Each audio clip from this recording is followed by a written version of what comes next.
Welcome to the last breakfast. Please enjoy the video. You start by powering down and unplugging the PC, then ground yourself so you don't damage components.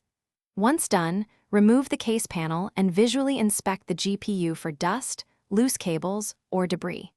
Make sure the PCIe power connectors are fully seated. If you prefer, boot once to post to observe whether the fan spins at startup.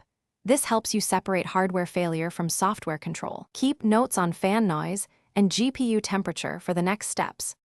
You'll clean and test next.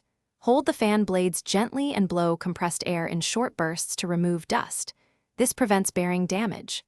Once clean, test fans spin by flashing the GPU with power on and manually powering the fan from a motherboard header or swapping with a working fan to isolate the motor. Then update GPU drivers and vendor firmware.